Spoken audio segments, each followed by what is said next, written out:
Hello everyone, welcome to my channel. I hope everyone is having a wonderful day. Before starting the video, please go ahead and hit the subscribe button and give this video a like up.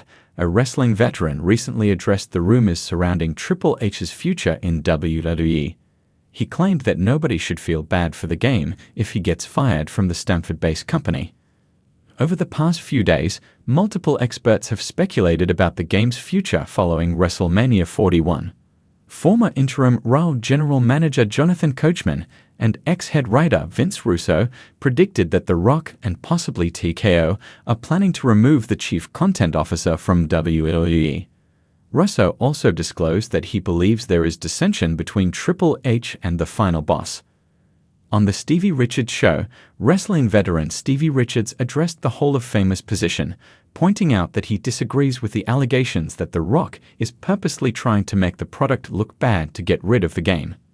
Meanwhile, the former hardcore champion claimed that nobody should feel bad for Triple H if he's ultimately fired from WWE because he is mega rich and has tens of millions of dollars. On the Something to Wrestle podcast, WWE Hall of Famer John Bradshaw Layfield, JBL, discussed the speculations about the relationship between The Rock and Triple H.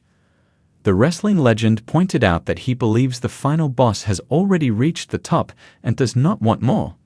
Meanwhile, he disclosed that the game and The Rock seem to be working an orchestrated angle. Ex-WWE head writer Vince Russo recently suggested Triple H and Stephanie McMahon could start their own wrestling company if the game was forced out of the Stamford-based promotion. Hamdi is an Egyptian journalist with a decade of experience in sports journalism, specializing in pro wrestling and football. Hamdi kicked off his career as a sports reporter for Al Aram Weekly. He then became a producer/reporter for Malmasa TV program on the Egyptian channel On TV. In the following years, Hamdi worked as a reporter for several international news outlets, including Deutsche Welle, Germany, As Safia, Lebanon, and Al Monitor, USA. In 2014, Hamdi joined leading Egyptian newspaper Al Masri Al Yawm, where he is now a senior sports editor. In addition to all that, the Egyptian also worked as a sports editor for Sport 360 and feature writer for Mansour.com. Hamdi has covered several sports events throughout the past few years, including WWE's tour in Egypt and the 2019 African Cup of Nations. The experienced journalist joined Sportskeever's pro wrestling feature writers team in early 2021. Since then, his work has managed to get millions of reads. In the unforgiving world of professional wrestling, where alliances are fleeting and legacies are as volatile as the next creative decision, even the mighty can fall. And if that mighty figure happens to be Paul Triple H Levesque, few in the inner circle of sports entertainment would shed a tear. At least not one seasoned veteran, who recently offered a bold perspective on what many see as an unthinkable scenario, the game being ousted from WWE. Nobody should feel bad for Triple H if he gets fired from WWE, because he built the machine that would eat him alive, the veteran said, cutting through sentiment with surgical precision. This isn't a jab at his career or his legacy. It's a commentary on the empire he helped craft. A kingdom of kings and guillotines. Triple H is not just a former multi-time world champion or the son-in-law of Vince McMahon. He's a pillar of WWE's modern identity. From his time as the blue blood snob of Greenwich to the sledgehammer-swinging ruler of the Attitude and Ruthless Aggression eras, his in-ring legacy is undeniable. But more significant, more dangerous, perhaps, was his transformation into a corporate visionary. When Triple H founded NXT as a developmental brand in the early 2010s, he was praised as a genius. A savior of wrestling purism, NXT became a haven for indie darlings, Japanese imports, and workhorse veterans. Under his guidance, NXT wasn't just a feeder system, it became the best wrestling show in North America. He empowered talent, focused on in-ring storytelling, and nurtured the next generation with a respect for the craft. As the main roster's tone, often overproduced, overly scripted, and corporate, clashed with NXT's gritty authenticity, a cultural schism formed within WWE itself. And Triple H, despite all his intentions, was still part of the corporate hierarchy that allowed that culture to fester. The veteran's claim is piercingly clear. Triple H tried to reform the machine from within, but he failed to recognize that the machine cannot be reformed. It can only be fed. Let's not pretend Triple H is an innocent bystander. He didn't merely survive the game, he mastered it. He married into the McMahon dynasty. He climbed the ladder not just through skill, but savvy, politics, power plays. He watched as talents like CM Punk, Daniel Bryan, and others were marginalized at their peaks. He was part of the inner sanctum when pushes were squashed, when scripts were rewritten mid-show, when creative often meant chaotic. And when Vince McMahon returned from retirement in 2023 amid scandal and speculation, Triple H's power was once again tested.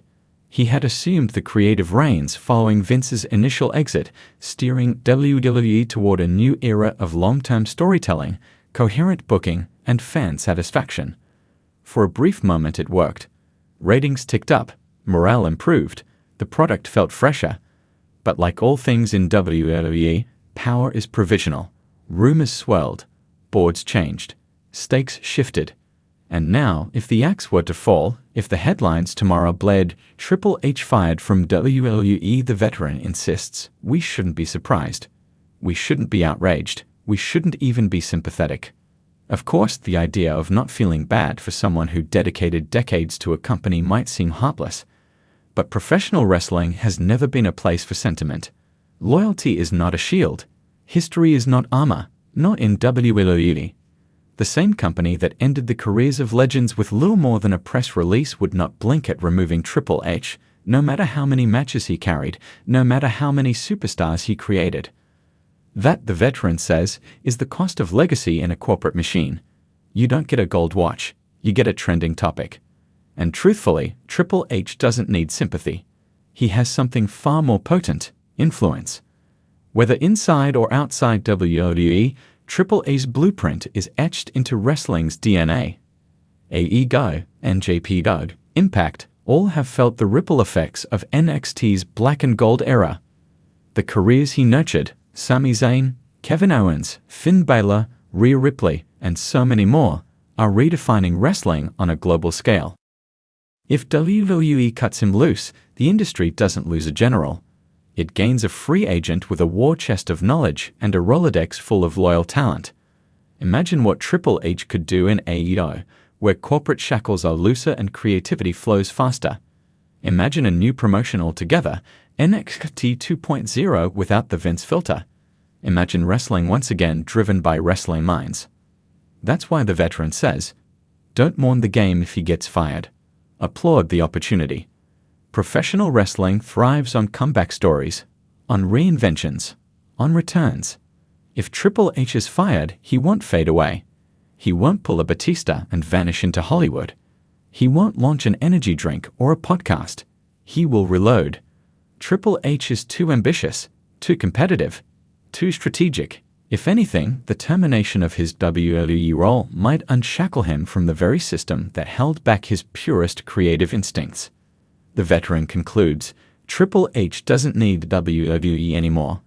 But WWE might still need Triple H, and that's the real tragedy if they let him go. In that light, firing Triple H would not be a downfall. It would be a detonation, not of a man, but of the illusion that WWE's strongest pillars are immovable.